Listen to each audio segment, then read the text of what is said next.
Olá, turma! Vamos fechar nosso assunto de gêneros textuais nesse vídeo, beleza? A gente vai ver, então, para finalizar o nosso assunto de gêneros textuais, o texto do tipo jornalístico e o texto do tipo carta, beleza?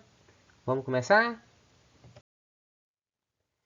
Eu trouxe para vocês aí o nosso texto jornalístico. Texto jornalístico que eu apresentei essa estrutura para vocês na nossa primeira aula, na nossa primeira videoaula, em que eu trouxe o assunto de gêneros textuais. Então, o texto jornalístico é um conjunto de vários subgêneros. Dentro desses subgêneros, a gente pode ter a carta ao leitor, tirinha, crônica, charge.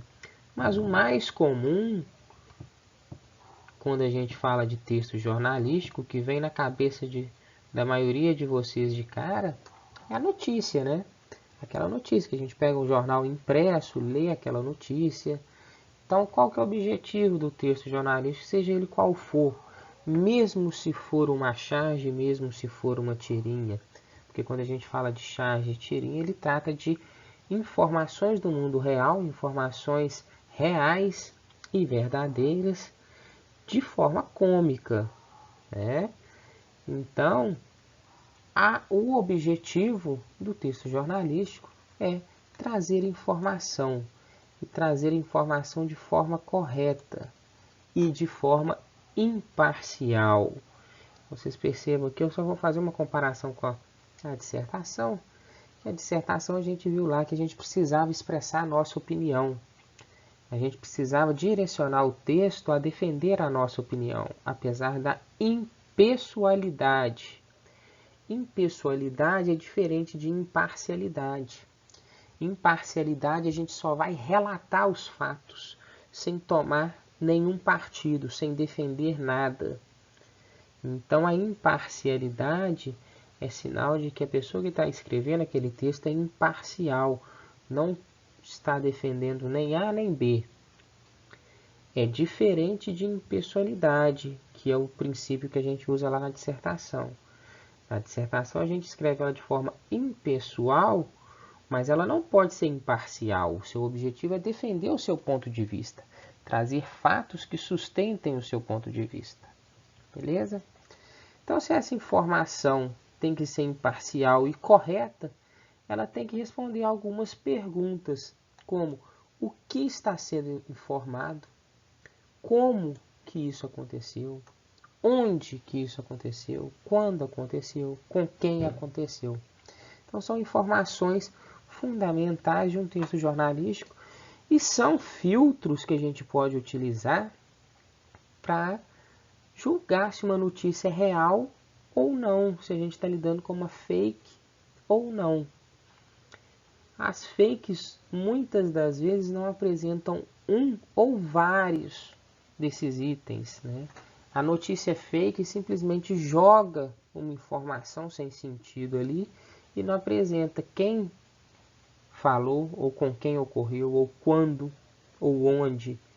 Então, a notícia fake é muito comum de ser propagada, uma notícia que aconteceu lá no estado do Rio Grande do Sul, e a pessoa propagar ela como se estivesse acontecendo lá em Roraima, né, do outro lado do Brasil, se não estiver explicando onde que aconteceu. Então, a informação jornalística completa tem que tratar situações como essa, perfeito? A linguagem depende do tipo de veículo. Se é um veículo que está noticiando fofocas, ele vai ter uma linguagem menos formal do que um texto jornalístico que está noticiando política. Então depende do tipo de jornal, do tipo de notícia, do tipo de seção dentro do jornal. Tá? Uma abordagem jornalística muito comum que faz parte dos últimos tempos, que talvez vocês acompanhavam, o jornal Hoje, que é o jornal da 1 da tarde na Rede Globo, é um jornal bem menos informal, né, no sentido de formalidade, de padrão jornalístico, forma de falar, né? do que o Jornal Nacional, que é o jornal das 8 da noite. Então, o jornal da 1 da tarde possui uma linguagem mais jovem, mais coloquial. Tinha os apresentadores que brincavam entre si, né? Era comum a gente ver eles rindo um com o outro. É uma situação que não acontece com frequência no Jornal Nacional. Tá? Então depende do veículo, depende do público que ele quer atingir. Beleza? Um exemplo de uma notícia, como sempre estou pedindo para vocês, pausem o vídeo nessa notícia, nesse exemplo. Identifiquem aquelas situações que eu falei para vocês, onde que aconteceu, com quem que aconteceu, o que que aconteceu, tá? Só para vocês sentirem esse texto jornalístico. Por fim, vamos fechar com a carta. A carta é bacana porque a carta não tem padrão, né? A carta tem o objetivo simplesmente de estabelecer uma comunicação. Então, ela era usada como elemento de comunicação principal até algum tempo atrás, algumas décadas atrás. A tecnologia veio tomando esse lugar, então a gente brinca aí que a carta era o WhatsApp de 30 anos atrás, né? Antes de começar a comunicação por e-mail aí. Era a forma mais prática de se comunicar, realmente demorava 3, 4, 7 dias para a informação chegar. Então, se perguntava muitas coisas na carta e se esperava essa resposta. A formalidade dessa carta, o tipo de linguagem que você vai escrever, vai depender de com quem você está escrevendo, para quem você está escrevendo. Você está escrevendo para um amigo que está distante, você está escrevendo para um familiar que mora em outra cidade, ou você está escrevendo para um órgão, tipo o PROCON, tipo o Ministério Público. Então, a nossa linguagem tem que se adequar ao destinatário da carta, a pessoa que vai receber essa carta. Característica, interlocução. Interlocução significa que ela estabelece uma comunicação.